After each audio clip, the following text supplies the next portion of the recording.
हमने mutual funds तो सुना है, बट ये एक्सचेंज ट्रेडेड फंड्स क्या होते हैं? आपको लगता है यार अच्छी अपॉर्चुनिटी थी, मार्केट जब गिरा तब मैंने पार्टिसिपेट में नहीं कर पाया म्यूचुअल फंड्स में, तो आई थिंक उसका सॉल्यूशन ईटीएफ आपको प्रोवाइड कर सकता है, जो ईज इन्वेस्टिंग की है, like a stock and management like a mutual fund. इसका एक कॉम्बिनेशन बहुत ही बढ़िया तरीके से ईटीएफ आपके सामने आ सकता है। कॉस्ट भी लोअर है, ट्रांसपेरेंसी भी हायर है, तो ये काफी अच्छे एडवांटेजेस है ईटीएफ्स के। There could be a tracking error, so that's why lower the tracking error better the ETF. ये भी हमने समझना चाहिए यहाँ पे, इवन इंडेक्स फंड्स में भी यही होता है। हेलो फ्रेंड्स, आज हम ईटीएफ्स के बारे में बात करने वाले हैं, एक्सचेंज ट्रेडेड फंड्स। तो इसको थोड़ा समझेंगे, एक 4 पॉइंटर ये पूरा वीडियो रहेगा, उसमें अलग अलग एस्पेक्ट्स में समझाने वाला हूं आपको। तो पहला एस्पेक्ट रहेगा व्हाट आर ईटीएफ्स, इसके बारे में थोड़ा समझेंगे। Then ETFs versus other mutual fund schemes, इसके बारे में बात करेंगे। Third point would be how do ETFs work, इसके बारे में बात करेंगे। And fourth point would be pros and cons about of ETF. तो ये एक डिटेल्ड वीडियो आप लोगों के सामने मैं यहां पे प्रेजेंट करने वाला हूं। तो पहले देखते हैं व्हाट आर ईटीएफ्स। तो एक्सचेंज ट्रेडेड फंड्स एक्चुअली होते क्या है? बहुत सारे लोगों को म्यूचुअल फंड्स पता है, बहुत सारे लोगों को स्टॉक्स पता है, तो ये ईटीएफ क्या होता है? तो ये दोनों का कैरेक्टरिस्टिक्स का एक कॉम्बिनेशन है जो ईटीएफ हो सकता है। बहुत सारे लोगों को स्टॉक्स में क्यों इन्वेस्ट करना होता है? क्योंकि रियल टाइम पे I can go and buy stock, मतलब स्टॉक ऊपर है नीचे है उसके हिसाब से आई कैन बाय।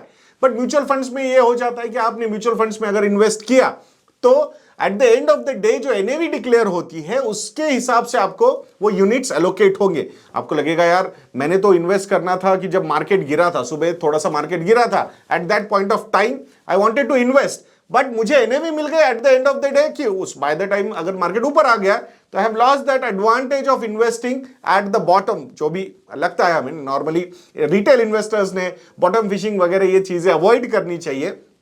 तो ये आई थिंक ये एडवांटेज जो है, ये एडवांटेज आपको ईटीएफ दे सकता है। मतलब अगर एक ईटीएफ है, पैसिव वे ऑफ मैनेजमेंट है, पैसिव फंड होता है वो, जैसे कि निफ्टी 50 ईटीएफ। सो मतलब ये जो ईटीएफ है निफ्टी 50 ईटीएफ, ये निफ्टी 50 को फॉलो करता है। सो निफ्टी 50 में जो भी एलोकेशन है वो स्टॉक्स में वो पर्टिकुलर ईटीएफ जाके इन्वेस्ट करता है, एंड उसके मूवमेंट के हिसाब से ही उसकी एनएवी जो है वो ऊपर नीचे डेली, मतलब ड्यूरिंग द डे, मतलब रियल टाइम पे वो ऊपर नीचे जाती रहती है। सो ये इन अ वे आपको लगता है जो आपको चाहिए था कि मुझे स्टॉक्स में इन्वेस्ट नहीं करना है बट मुझे फंड में इन्वेस्ट करना है, बट मुझे उस फंड में जब मार्केट गिरा है at that point of time जाके अगर इन्वेस्ट करना है, तो I think this could be a good solution to invest. तो कैरेक्टरिस्टिक्स दोनों के मिल गए यहां पे, तो in a way during the day आप वो ट्रेड कर सकते हो। ट्रेडिंग का मतलब बाइंग एंड सेलिंग के पॉइंट ऑफ व्यू से फैसिलिटेशन है, बट रिटेल इन्वेस्टर्स ने long term point of view से अगर इक्विटी में बाय कर रहे हो आप, तो long term point of view से अपने सोच के ही इन्वेस्टमेंट्स यहां पे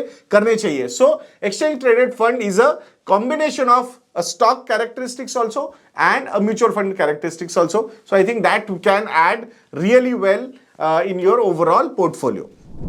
ETFs versus other mutual fund schemes के बारे में थोड़ा सा यहां पे हम बात करेंगे दोस्तों। तो 4 पॉइंट्स है जिसपे मैं थोड़ा सा इसको डिफरेंशिएट करने की कोशिश करूंगा। तो पहली बात है purchase and redemption. So buying and selling कैसे होता है म्यूचुअल फंड्स का? तो आप जो म्यूचुअल फंड है वो you can buy and sell through distributors, या फिर आप डायरेक्टली म्यूचुअल फंड्स के साथ जाके भी बाइंग सेलिंग कर सकते हो। बहुत मतलब आई थिंक आप म्यूचुअल फंड्स के वेबसाइट पे जाके भी बाइंग सेलिंग कर सकते हो। There are so many online platforms which can provide you this kind of services. तो ये सारी चीजें आप मतलब during the day you can do.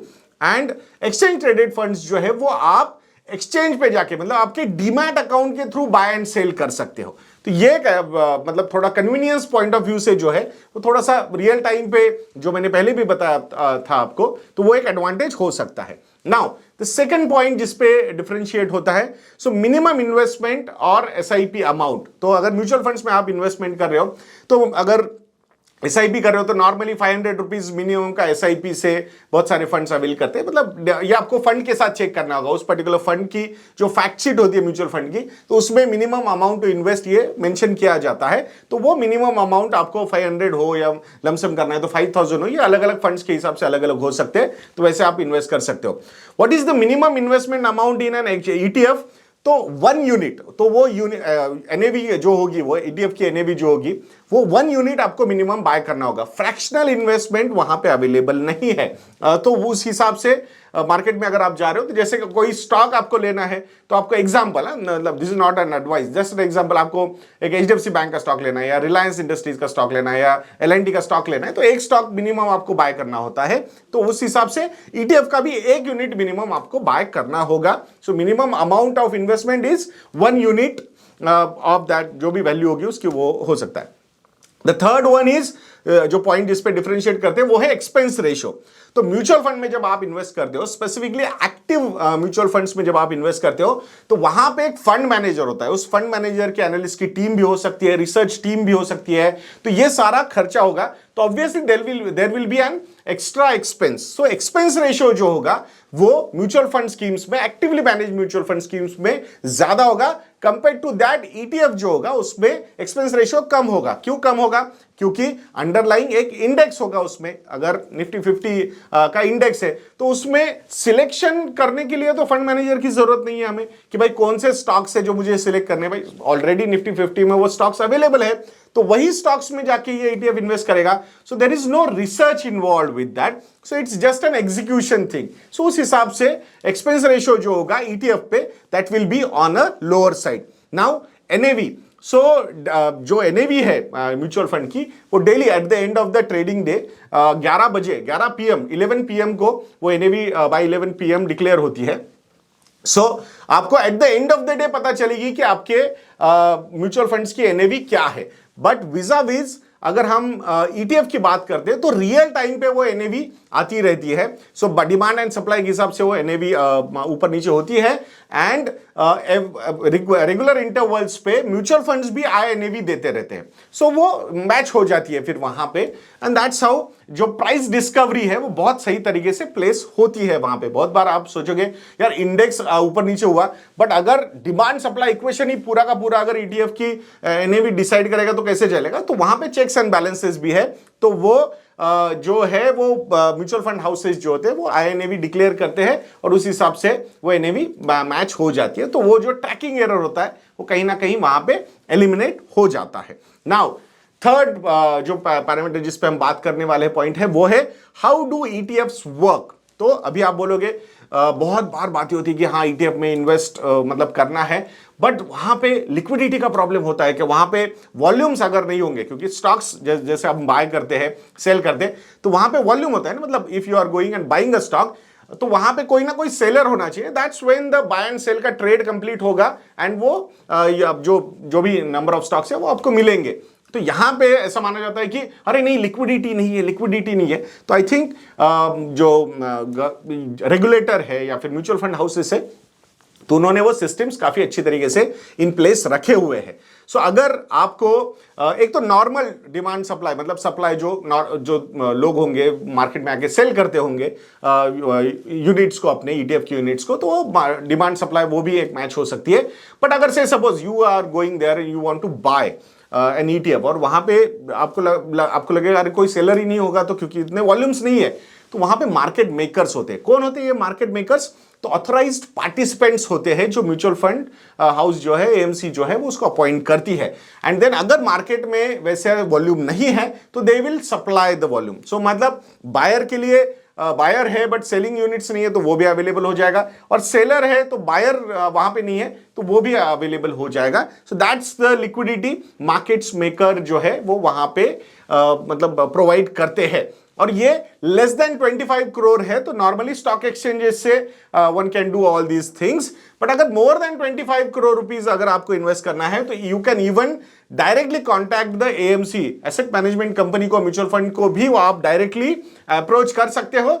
वो आपको 25 करोड़ प्लस अगर आप इन्वेस्ट करना चाहते हो, तो they will make it sure that कि वो यूनिट्स अवेलेबल वहां पे हो जाए। तो ये इन अ वे ये ईटीएफ का ये ऐसा सिस्टम होता है। तो नॉर्मल एक्सचेंज पे, मतलब अगर आप रिटेल इन्वेस्टर हो and you are going and buying in ETFs, तो I think those volumes will be available through that. हाँ, 25 करोड़ प्लस अगर जाना है तो आप एएमसी को वहां पे अप्रोच कर सकते हो। देन द नेक्स्ट पॉइंट जो हम थोड़ा सा डिस्कस करते हैं, why one should think about investing into an ETF.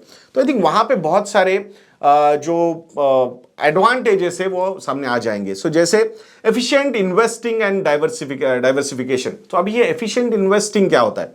सो आपको, जैसे मैंने पहले भी बताया था कि आपको रियल टाइम पे, मतलब मार्केट ऊपर है नीचे है, मुझे पता होना चाहिए कि ये लेवल पे मैंने मार्केट में एंट्री ली है।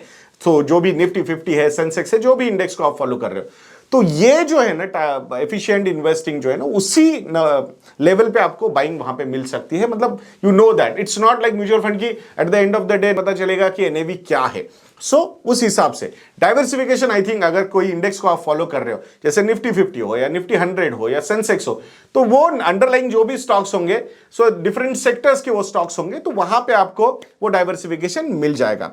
देन नेक्स्ट जो एडवांटेज है वो है इक्विटाइजिंग कैश। अब इक्विटाइजिंग कैश का मतलब क्या है कि आपके पास कुछ मतलब आपको इन्वेस्ट करना था, बट आपको जिस लेवल पे इन्वेस्टमेंट करना था वो नहीं मिला, या आपके पास लिक्विडिटी है, सरप्लस लिक्विडिटी है, and then you don't want to transfer that money to your savings account. तो आप बोलोगे यार वहां पे पैसा पड़ा रहेगा तो आई विल लूज इंटरेस्ट। नहीं, तो वहां पे liquid ETFs are also available, so you can park that surplus cash into those liquid ETFs जहां पे वो आपको प्राइस अप्रिसिएशन मिलता रहेगा। सो जो मतलब एक लिक्विड फंड की तरह ही उसका अप्रिसिएशन होगा। Don't expect any fireworks in that, but थोड़ा सा एफिशिएंट कैश एलोकेशन जो है वो वहां पे हो सकता है। Then another advantage is sectoral exposure. मतलब अभी आप बोलोगे कि नहीं, हाँ ये तो समझ गया, बट मुझे अगर सिर्फ और सिर्फ बैंकिंग स्टॉक्स में डालना है या बैंक इंडेक्स में डालना है, या तो फिर मैंने कैसे करना चाहिए, या फिर कोई और भी एफएमसीजी इंडेक्स, जो भी इंडेक्स है, तो ये हर एक सेक्टर के ईटीएफ्स आर आल्सो अवेलेबल।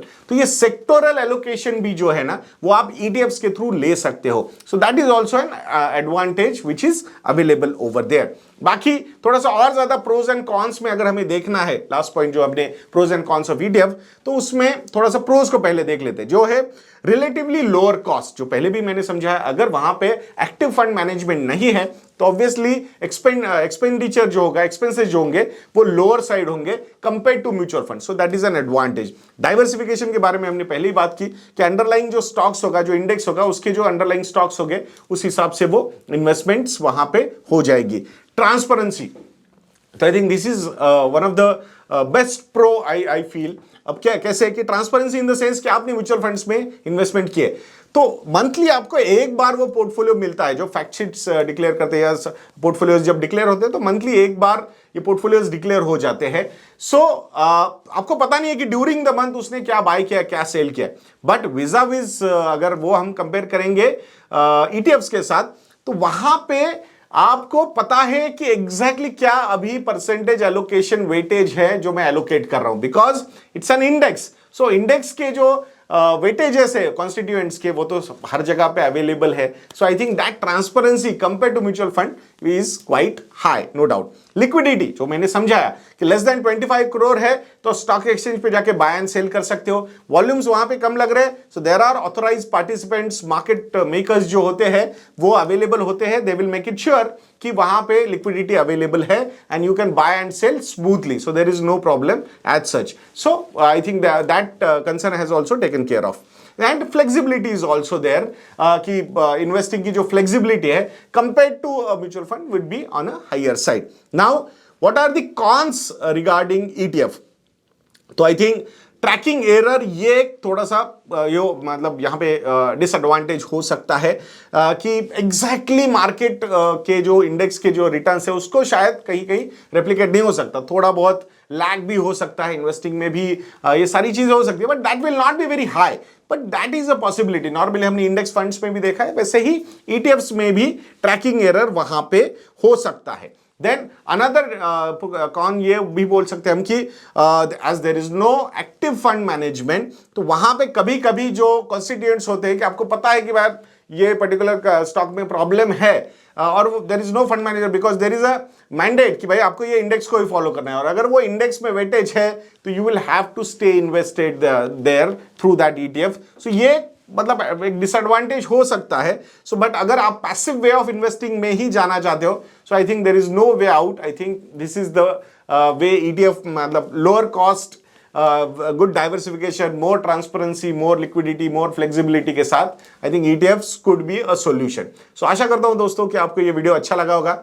ऐसे वीडियोस के लिए चैनल पे बने रहिए और नेक्स्ट वीडियो तक के लिए मुझे आज्ञा दीजिए दोस्तों। जय हिंद। म्यूचुअल फंड निवेश बाजार जोखिमों के अधीन है। योजना से जुड़े सभी दस्तावेजों को ध्यान से पढ़ें।